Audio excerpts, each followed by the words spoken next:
જિલ્લાના લીંબડીમાંથી એક અત્યંત દુઃખદ અને ભાવુક બનાવ સામે આવ્યો છે।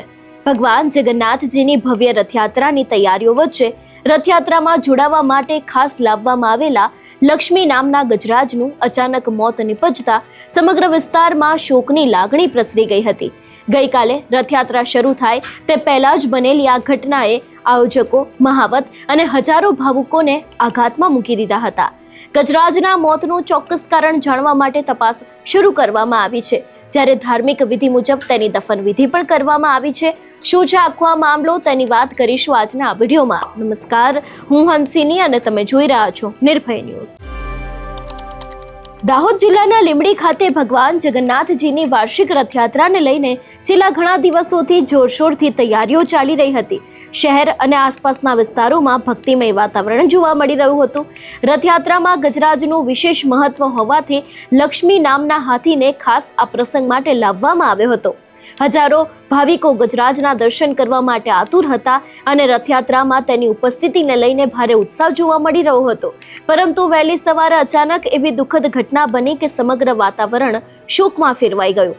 લક્ષ્મી નામના ગજરાજનું અગમ્ય કારણોસર અચાનક મોત થઈ ગયું। ઘટનાની જાણ થતાં જ આયોજકો, મહાવત અને સ્થાનિક લોકો તરત જ સ્થળ પર દોડી આવ્યા।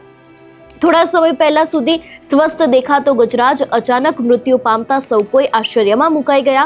પ્રાથમિક માહિતી મુજબ ગજરાજને સંપૂર્ણ સ્વસ્થ હાલતમાં રથયાત્રા માટે લાવવામાં આવ્યો હતો, પરંતુ રથયાત્રા શરૂ થાય તે પહેલા જ તેની તબિયત બગડી હોવાની માહિતી સામે આવી।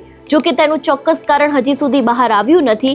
પશુ ચિકિત્સકોને પણ સ્થળ પર બોલાવવામાં આવ્યા હતા, પરંતુ તપાસ દરમિયાન ગજરાજનું મૃત્યુ થયાની પુષ્ટિ કરી દેવામાં આવી હતી। આ દુઃખદ ઘટનાથી સમગ્ર રથયાત્રા સમિતિમાં શોકનું મોજું ફરી વળ્યું। વર્ષોથી ભગવાન જગન્નાથજીની રથયાત્રા સાથે જોડાયેલા મહાવત પણ આજે આ ઘટનાને કારણે અત્યંત ભાવુક થયા હતા। સ્થાનિક લોકો અને ભાવિકોએ ગજરાજને શ્રદ્ધાંજલિ અર્પણ કરી હતી। સૌથી પહેલા તો ગજરાજને જે રીતે શ્રદ્ધાંજલિ આપવામાં આવી હતી એ દ્રશ્ય ઉપર નજર કરીને બાદ લોકોએ શું કહ્યું તે પણ સાંભળીએ। આજરોજ લીંબડી મુકામે વહેલી સવારમાં અમને મેસેજ મળ્યા કે એક હાથીનું મૃત્યુ થયેલ છે, જે સંદર્ભે અમારી ટીમ દ્વારા સ્થળ પર આવી અને વેટરનરી ડૉક્ટર પેનલ ડૉક્ટરની હાજરીમાં હાથીનું પીએમ કરવામાં આવ્યું અને હાલમાં આગળની પ્રક્રિયા ચાલુ છે। જય સિયારામ। હનુમાન ટેકરી પરિવાર અને જલારામ મંદિર દ્વારા હાથી લક્ષ્મી હાથી હતી અમારી, એ આજે દાહોદ જિલ્લામાં લીંબડી ગામ ખાતે ભગવાન જગન્નાથ રથયાત્રામાં આવેલી હતી। હાથી ખૂબ તંદુરસ્ત અને સ્વચ્છ હતી, પણ એ ખૂબ જ દુઃખદ અવસાન કુદરતી થયું છે। જ્યારે આ વસ્તુ થઈ ત્યારે ગ્રામજનો અને ખૂબ જ અમને લીંબડી ગામનો ખૂબ સહયોગ આવ્યો છે। દફન વિધિ કાર્યક્રમ પણ કરવામાં આવી હતી ગામના સહયોગથી, અને ગામ દ્વારા અમને એવું જાણવામાં આવ્યું છે કે ગણપતિ ભગવાનનું મંદિર અહીં લીંબડી ગામમાં સ્થાપિત એ જગ્યાએ જ કરવામાં આવશે।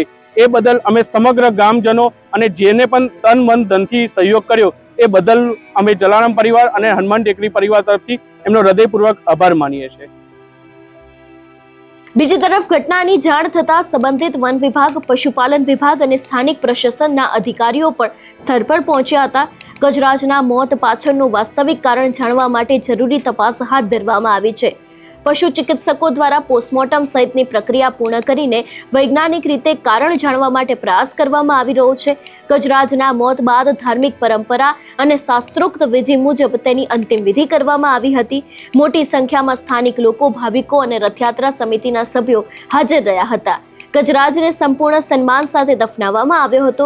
માહિતી મુજબ જે સ્થળે ગજરાજ લક્ષ્મીને દફનાવવામાં આવ્યો છે ત્યાં ભગવાન શ્રી ગણેશજીનું મંદિર નિર્માણ કરવાનો નિર્ણય લેવામાં આવ્યો હોવાનું જાણવા મળ્યું છે। ગજરાજને શ્રદ્ધાંજલિ રૂપે આ સ્થળ ધાર્મિક મહત્વ આપવાની ચર્ચા ચાલી રહી છે। સ્થાનિક લોકોનું માનવું છે કે ગજરાજ ભગવાન ગણેશજીનું સ્વરૂપ માનવામાં આવે છે, તેથી અહીં મંદિર છે તેનું નિર્માણ કરવામાં આવશે ને એ બાદ એ ભક્તિનું કેન્દ્ર બની રહેશે।